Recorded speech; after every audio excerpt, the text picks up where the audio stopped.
Тактап айтканда, ошол чет өлкөлөрдөн бөлүнгөн болочоктогу студенттерге болгон орундар туурасында кээбизде уланткана турабыз. Негизи эле жыл сайын кыргызстандык жаштар үчүн дени бекер орундар, дегенде Орусиянын бир катар шаарларындагы ири окуу жайларга Кытай, коңшу Казакстан, Белоруссия жана башка мамлекеттердин билим алуу үчүн жиберилип турат. Биз кеп кылып жаткан маселе дал ушул орундардын бөлүштүрүлүп жатышы туурасында, же болбосо жөнөкөй бүтүрүүчүлөр менен ал орундардын багы аларга караандар көрүнбөй жатканы, колунда бар же кызматы жайында адамдардын балдары гана чет жерде билим алып жатышат деген темада баарлашып жатабыз. Кезинде билим берүү министринин алдындагы байкоочу кеңештин мүчөсү болуп иштеген, деги эле билим берүү жаатындагы адис Кеңешбек Сайназаров дагы ушул теманын айланасында оюн бөлүшөм деп бүгүн студияга келип отурат. Кош келипсиз биздин студияга. Мисалы, жогоруда биз албетте билим берүү министринин өкүлү менен болгон маекти уктуңуз, дегенде эле бул теманы учурда актуалдуу болуп жатканын айта кетпесек болбойт. Себеби дегенде бүтүрүүчүлөр жакында эле жалпы тесттөөлөрдөн өтүп, кайсыл окуу жайга тапшырам деп турган чагы. Мен сурайын дегеним, ушул жергиликтүү окуу жайлардан тышкары чет өлкөлөрдөн дагы бекер орундар келери тууралуу маалымат чын эле жетишсизби деген суроону сизге узатайын деп жатам. Бул боюнча сиздин пикириңиз кандай? Эми бул жаатта көп жылдан бери иштеген адам катары, анан бүгүнкү күндөгү дагы ушул окуянын дагы бир башка темада дагы сүйлөгүм келип атат. Бүгүнкү күндө ушул болуп аткан нерсе жөнүндө айтарым, сиздин сурооңузга жооп ооба деп жооп бермекмин. Себеби ушунчалык келген мүмкүнчүлүктөрдү тилекке каршы кыргыз элинин ичиндеги калың катмары жетпей атат. Ошончолук деңгээлде бир алгылыктуу, эффективдүү колдоно албай атабыз. Кеңешбек мырза, негизи айрым сиздин кесиптештериңиз ошол тууралуу дагы маалыматты кантип ачыктап элге жеткириш керек деген жагында талкуулап жаткан жагыда сиз кандай жолду сунуштайт элеңиз? Ар кандай жолдор бар. Бирок ошолордун ичинен эмнеси эң маанилүүсү менин оюм боюнча бул маалыматтын кененирээк таркатылышы жөнүндө. Кандай жолдор? Мисалы, билим берүү министрлиги маселе да. Мисалы үчүн бүгүнкү бир эле нерсени айтайлы. Бүгүнкү күндө жанагы социалдык тармактарды карасаңыздар, ушул жанагы Венгриянын эле эмесин кейсин ала турган боло турган болсок, ошол деле маалымат толук министрликтин сайтына жайгаштырылды деп атат. Бирок ошол эле учурда жайгаштырылган эмес. Бүгүнкү күнгө чейин кимдер өткөн, кимдер өтпөгөнү министрликтин даже сайтында жок деген дагы пикирлер айтылып атат да. Бул деген биринчи эмеси бул маалыматтын кененирээк жетишпегендиги болуп атат да. Ошого байланыштуу бүгүнкү күндөгү мен мисалы үчүн менин пикирлештеримдин арасында мына Казакстанда дагы иштеп биздин жарандар жүргөн ушунчалык артынан аракет кылып алып келген дагы бир мүмкүнчүлүк жөнүндө айтып кетейин да. Бүгүнкү күндө мына Хаят Regency отелинде Казакстандан келген белдүү деген 40 университеттин ректорлору, жетекчилери келип Кыргызстанда ушул Казакстандагы университеттер, Назарбаев университетинин ичине кошкондо дагы ошонун арасында абитуриенттерге кененирээк маалымат берели деп келген экен да. Бирок тилекке каршы жанагы маалымат калың элдин катмарына толук жетишпегендигинин эсебинен бүгүн мына эффективдүүлүгү аябай чама-чаркы мындай чектелүү болуп калды да. Бул биринчи негизи бул элдин арасында ошол маалыматтын кенен жетишпегендиги болуп атат. Экинчиси бул ошол конкурс өтүп аткан мезгилде дагы кайсы бала, мисалы үчүн бүгүнкү күндө айтайлы жалпы республикалык тестирлөөдө эмне үчүн элдин балдары, элдердин бардыгы мактап атышат. Себеби ошол жакта айтайлы Тогуз-Тородо болобу, Чаткалда болобу, Чоңалайда болобу, ошол жерде жүргөн балдар Бишкектеги, Оштогу жүргөн балдар менен бирдей эмеде деңгээлде ошол жогорку республикалык тестирлөөнөн өткөнгө мүмкүнчүлүгү бар.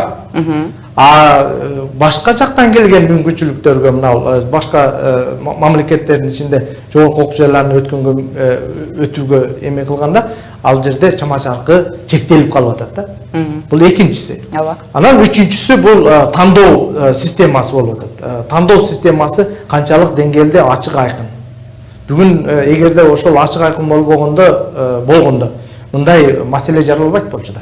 Бирок негизи ушул ачык айкындуулугу мисалы бир гана азыркы маалыматты сурасак интернет аркылуу, бирок интернетти билебиз эми баардыгы тең балким айыл жергесине келген бүтүрүүчү же болбосо ата эне баласын ээрчитип келгенде шаарга калаага менимче ушул интернетте ушундай маалымат бар экендиги туурасында дагы биз сураштырып көргөнүбүздө деле көбүнүн багыл ою ар кандай экен да, же болбосо ошондой бар бекен деп кайра бизге суроо салып жатышат. Бирок балким интернет аркылуу эмес, ар бир балким жерлерге барып, айыл жергесинде ушундай бүтүрүүчүлөр аз калганда ар бир мектептерди кыдырып, балким ушул туурасында маалымат берүү керектир. Кандай дейсиз? Жакшы болмок. Бирок ошол эле мезгилде биз мисалы үчүн коомчулук министрликтин иштегендерден жерлерге барып ушул маалыматты жеткиргенге аракет кылыңыздар деп талап кылганыбыз жок. Ошол болгон чыгып аткан маалыматтарды социалдык тармактар аркылуу, WhatsApp болобу же башка жактагы платформалар аркылуу кененирээк жайылтканга бир ашыкча бир кадам таштап койсо, бул ашыкча болбойт эле деп ойлойм да. Бирок кандай дейсиз, негизи эле багы жөнөкөй карапайым элдин балдары ошондой окуу жайларда окуганга татыктуубу? Ошол эле билим деңгээли жагын алып караганда. Албетте, мисалы үчүн мен өзүм деле алыскы бир айылдардан келип убагында окуп калганмын. Анан эмне үчүн татыктуу эмес, алар деле ошондой эле Кыргызстандын жарандары, ошондой эле окууга укуктуу деп айтмакмын да. Ешмек мырза, эми бул жаатта албетте билим берүү министри көп жылдардан бери кызматташып келе жатат, бирок ошентсе дагы буга чейинки деле жемиштер бар да. Мисалы кайсы катмардын балдары болбосун, ошо чет өлкөгө кеткенде ошол жактан билим алып азыркы убакта деле иштеп атышат. Арасында ал окуу жайларды аяктагандары бар. Сурайын дегеним, ушул балдардын баягы билиминин жыйынтыгы дейбизби, кандай болуп жатат деп ойлойсуз? Ошо чет жакка чыгып билим алып жаткан ошо өзүбүздүн кыргыз студенттеринин, мисалы балким ушул жактан келебиз деп ушул жакта эле калып калгандар бардыр дегендей. Деги эле биз анын жемишин гана көрүп жатабыз. Мен убагында ошол Америкага барып магистратурада окуп жүргөн мезгилдеги окуяны сизге айтып бергим келет да. Ошол мезгилде бизде жанагы 21 кылымдын кадрлары деген программа иштейт болчу да. Ошол эле мезгилде Казакстанда Балашак деген программа иштейт болчу. Биз болсо жанагы Американын мамлекети тарабынан берилген мүмкүнчүлүктөн 7000ден ашык адамдын ичинен 324 адам мынау мурунку Советтер Союзунун ичинен тандалып алып барганбыз да. Бирок ошол жерге барганда эң кейиштүүсү мынау Кыргызстандан ошол 21 кылымдын кадрлары аркылуу барган программадагы барган балдардын арасындагы билим деңгээли мындай бизге салыштырганда андай деле алгылыктуу эмес болчу да. Айырмачылык кантип бул ушундай кылып кайсы мүмкүнчүлүктөр менен келип калды деген суроолорду жаратат болчу. Макул ал жакта окуп келсин. Бирок окуп келгенден кийинкиси дагы бүгүнкү күндө коомчулуктун арасында кенен маалымат жок болуш керек. 21 кылымдын кадрлары деген программа чоң убагында биз ошол салык төлөөчүлөрдүн эсебинен окуп келген канчалаган балдар, кыздар бар. Бирок ошол программанын жуккулуктуулугу канчалык деңгээлде болду? Аны эч ким сурай албайт, ал жөнүндө маалымат деле жок да. Ошол эле учурда Казакстандагы Балашак деген программа бүгүнкү күндө дагы иштеп атат. Арасында мисалы үчүн чоң кызматты ээлеген балдар ошол Балашак программасынан барып окуп келип, өлкөсүнө өзүнүн салымын кошуп жаткан балдар дагы бар да.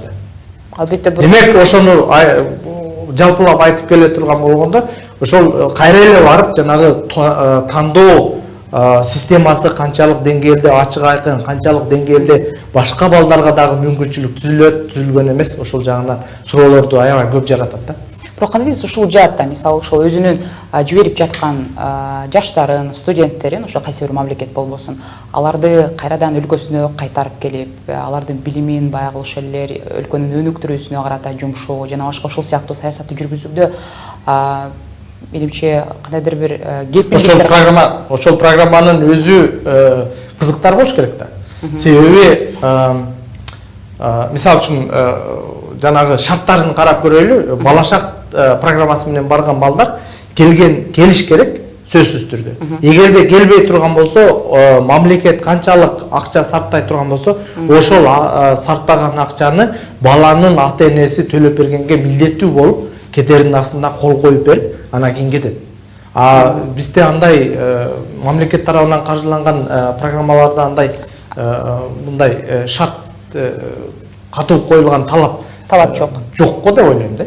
Мисалы үчүн мен деле ошол убагында жана айткандай Американын мамлекети тарабынан барып 2 жыл окуп келдим, бирок келгенден кийин биздеги шарт мындай болчу да. Окуп бүткөндөн кийин кайра келесиң, 2 жылдын ичинде мамлекеттин ичинде иштешиң керек, мамлекеттен чыкпашың керек деген шарт бар болчу. Кеңешбек мырза, эми чет элдик жоштор же болбосо жогорку окуу жайлар туурасында сөз болуп жаткан соң дагы бир суроону узатайын сизге. Негизи ал жактагы өзүбүздүн бир катар багы жогорку окуу жайлары бар, ошол Улуттук университет жана башка. Бирок аларга салыштыра келгенде чет элдик ошол университеттердин айырмачылыгы деги эле деңгээли жагынан айырмачылыктар кандай? Мисалы өзүңүз айткандай чет өлкөдө көп жүрөсүз, ошол жакта билим алып келдиңиз. Мисалы азыркы деле жанагы билим берүү министрлиги тарабынан келип жаткан биздеги жанагындай орундарда деле мындай ошол орундарга элешип калак деп ашыккандардын багы ушунчалык эле айырмачылыгы көппү дейм да. Албетте, салыштырыш аябай кыйын. Биздеги окуу жайлардын дагы Кыргызстандын ичиндеги окуу жайлар менен чет өлкөдөгү мына алдыңкы окуу жайлардын ичиндеги болуп жаткан системаны салыштырыш мен үчүн аябай кыйын. Мүмкүн болсо кененирээк себебин билсек болобу? Себеби биринчиден талап. Ал жакта баргандан кийин тааныш билиш деген жок. Ошол өзүңдүн күчүң менен окуйсуң. Экинчиси, окутуп аткан мезгилде бир гана билимге сугарбастан, ошол алган билимиңди канчалык деңгээлде келечекте турмушта пайдалана аласың, ошого көбүрөөк көңүл бөлөт да. Анан окуп барып келгенден кийин ал университет үзгүлтүксүз сени менен дайыма байланышта болот. Себеби эгерде ошол университеттен чыккан алгылыктуу бир бүтүрүүчү боло турган болсо, ал университеттин өзүнө чоң репутацияны жаратуучу дагы бир кадам болот да. Ушул үч негизги нерсе көп эле айырмалап турат деп айтмакмын да. Бирок айланып келген мезгилде ушул окуу билим берүүнүн сапаты, анын ичиндеги талап бул салыштыра алгыс мындай эки биполярдуу позицияда турат деп айтат элем. Рахмат, Кеңешбек мырза, кызыктуу маек куруп бердиңиз, көптөгөн маалыматтар бердиңиз. Сизге да ийгилик каалайбыз. Билим берүү министрлигинин алдындагы байкоочу кеңештин мурдагы мүчөсү, ошо билим берүү жаатында адис Кеңешбек Сайназаров менен маектештик. Ийгилик каалайбыз.